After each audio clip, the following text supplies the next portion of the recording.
Hey everyone, ready to dive into something kind of life-changing? We're cracking open the courage to be disliked. Heard of it? You're going to love this. It's all about this thing called Adlerian psychology. Now, before you think, oh, psychology, this isn't your typical therapy talk, you know? Right. This is Alfred Adler. He's like Freud and Jung's buddy, but way more, how do I put it? Way more what? Refreshing, like a breath of fresh air for your brain.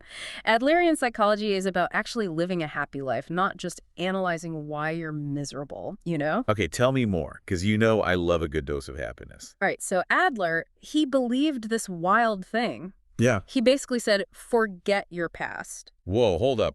We're just going to forget our childhoods, our traumas, Don't everything. forget, more like, it doesn't define you. Like, it happened, but it's not calling the shots anymore. You get it. I'm intrigued. But how does that actually work? We can't just magically erase our pasts. Exactly. It's not about erasing it. It's about what drives us, NW.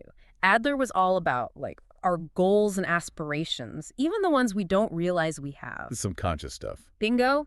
Okay, so give me an example. How does this whole past doesn't define you thing play out in real life? All right, so there's this story in the book about this guy, right? He's a total recluse, hasn't left his room in years, wants to change but feels stuck. Oh, I know the type. Blaming everything on their past. Right, but Adler would be like, hold on, what if staying locked up in his room actually serves a purpose for him right now? You mean like it benefits him somehow? Okay. Even if it seems totally bonkers. Ding, ding, ding. Maybe he gets a feeling of security from it or control. Who knows?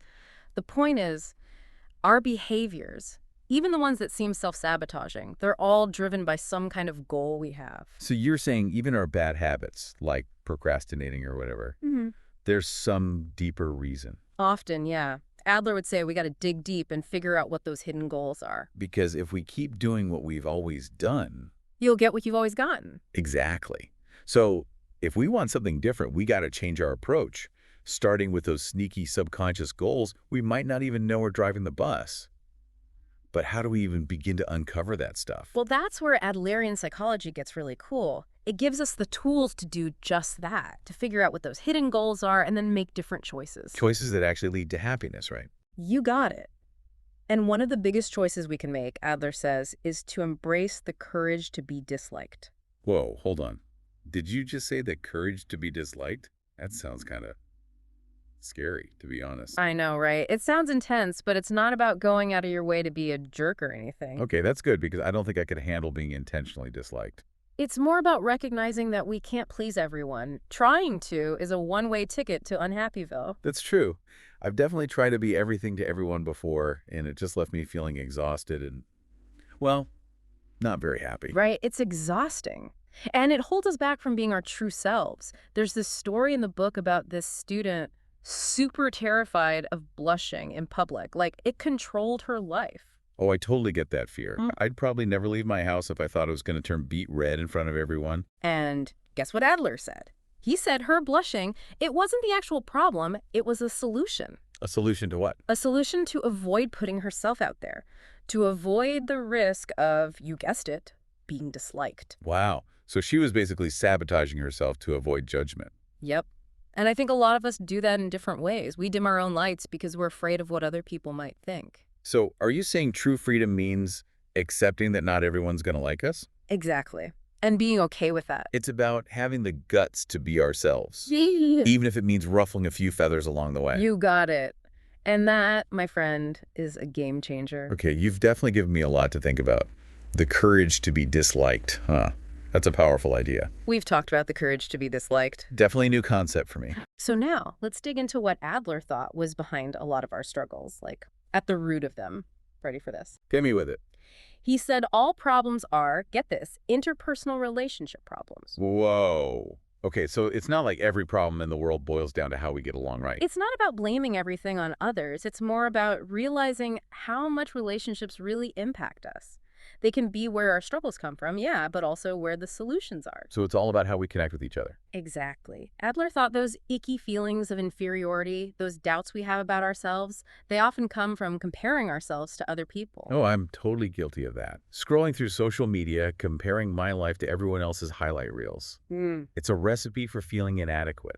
Exactly. It's like we're constantly sizing each other up, stuck in this competition that never ends. Adler called these vertical relationships. Vertical relationships. Okay, I'm going to need you to break that down for me. What are those? Think of it like a ladder, right? Someone's always above or below you, boss and employee, parent and child, even those unspoken social ladders we all know exist. Oh, yeah, I get it. It's like we're all trying to climb, terrified of getting stuck at the bottom, or even worse, falling off completely. And that's what fuels those feelings of inferiority we were talking about. It's exhausting trying to prove yourself all the time. So how do we escape that? Adler proposed horizontal relationships instead. Horizontal, like equal. Exactly. It's about mutual respect, treating each other as equals, not competitors. Like we're all in this together, you know? I love that, but easier said than done. Right. How do we actually make that shift, especially when there's already a power dynamic in place, like with a boss or a parent? It really starts with changing how we see things.